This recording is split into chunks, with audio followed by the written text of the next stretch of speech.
90'ları hatırlatınca birçok konuda failler, yani bu zulmü işleyenler, bunların hepsinin dile gelmesi ve topluca bir adalet düzleminde değerlendirilmesi ve cezalandırılmasını düşünüyorsunuz. Ama Türkiye'de görüyorsunuz bu siyasilerin durumlarına göre, hele şimdi cemaat ve hükümet arasındaki çekişmeye bağlı olarak işte birinin mahkum ettiğini diğeri bırakma veya birinin bıraktığını diğeri haksız bulma ve mahkum etme eğiliminde. Yani bizde adil bir yargılama, adil bir netice alma ülkemizde beklenen bir durum olmadığı için ben ne tutuklanmaları, ne o tutukluk sürelerinin uzun tutulması, oralarda tam bir adaletin sağlandığına inanıyorum.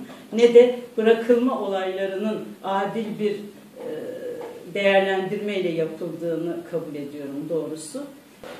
Hukuk, adalet kavramı gerçekten yerinde kullanılırsa bütün insanlar için adaletin olması gerekiyor. Eğer bugün şu anda serbest bırakılanlar gerçekten masum iseler serbest kalmalarına gönlümüz razı olur. Ama bizim gönlümüzde şu anda serbest kalanların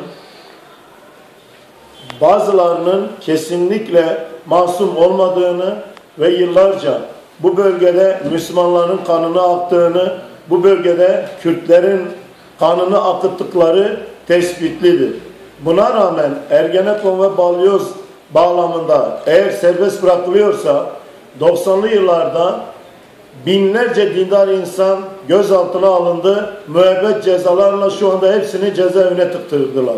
O zaman adalet ise önce bu adalet mekanizmalarını o yıllarda bu bölgede uygulanan şiddet, gözaltılar, kayıplar, çocukların yetim bırakılması, bunlarla ilgili önce bir adım atılması gerekiyor ve dolayısıyla önce bunların yeniden adil yargılanması gerekiyor. Çünkü o dönemde şu anda paralel yapı adı altında örgütlenen örgüt, başbakan kendisi açıklıyor. 34 yıldır bunlar örgütlenmiş durumdalar. Ve şu anda bu bölgede de o dönemde en aktif oldukları dönemlerden biriydi. Bu insanların hepsini cezaevine tıktırdılar. Bu insanları yetim bıraktırdılar. Bu insanları sakat bıraktırdılar. Bu insanları öğretmenlikten, doktorluktan, memurluktan attırdılar. Önce adaletin bu insanlarla ilgili yeniden adil yargılanma yolunun açılması gerekiyor. Dolayısıyla daha sonra İlker Başbuğ'un serbest bırakılması noktasında ona da bir adaletsizlik yapılmışsa elbette ki onun da dışarı bırakılması doğru bir karardır. Ama bizce manidar olan bir durum, dindar olan insanlara her türlü zulüm, baskı uygulanınca diğer insanların dışarıda kalması, dindarların içeride kalması kabul edilebilir bir davranış değildir. Bizler bunu asla kabul etmiyoruz. Öncelikle bu kardeşlerimiz adil yargılansın. Daha sonra onlarla ilgili de adil yargılanma yolu açılabilir. Türkiye'nin artık demokratikleşme adımları noktasında kendini hesaba çekmesi, derin yapıların, derin örgütlerin, din kisvesi adı altında derin yapılanmanın içine girenden tutun, sol seküler kesimin altında derin yapılanmaya girene kadar, faşizm alanında derin yapılara girene kadar, baronlarla beraber hareket eden dış güçlere kadar hepsinin temizlenmesi gerekiyor ki bu ülkede gerçek bir hukuk anlayışının uygulanabilmesi için.